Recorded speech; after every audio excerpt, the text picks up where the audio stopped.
Si Norbert Hofer l'emporte en Autriche, il deviendrait le premier président d'extrême droite en Europe. Une situation inédite donc, mais pas surprenante dans un continent où l'extrême droite fait depuis plusieurs années une percée impressionnante.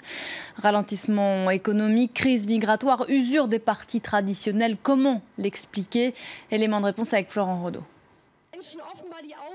Frauke Petry, Geert Wilders, Christiane Toulé-Sandal ou encore Marine Le Pen, tous ont un point commun.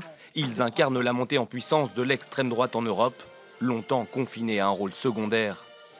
Leurs partis, pour certains fondés il y a quelques années, ont profité de la récente crise des migrants pour renforcer leur présence dans le paysage politique de leurs pays respectifs. Un discours souvent très nationaliste qui séduit de plus en plus d'Européens, à l'image de l'Allemagne, la première puissance économique du continent. Créée en 2013, l'AfD de Frauke Petry a réalisé une percée significative lors des élections régionales de mars dernier. Son cheval de bataille, les étrangers, responsables selon elle de la plupart des problèmes de ses concitoyens.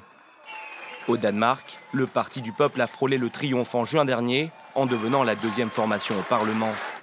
Le parti de Christiane Toulé-Sandal y a gagné 15 sièges supplémentaires et ainsi l'occasion d'y faire résonner davantage son nationalisme revendiqué. En France, Marine Le Pen est arrivée en tête du premier tour des dernières élections européennes en 2014 et régionales en 2015.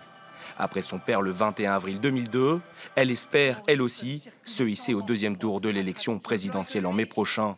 L'Union européenne est un échec absolu. La Grèce, la Pologne, la Hongrie ou encore la Suède sont elles aussi concernées par cette montée de l'extrême droite. De plus en plus décomplexées, elles profitent de l'usure des partis traditionnels, incapables selon leurs détracteurs de renouveler leur message politique.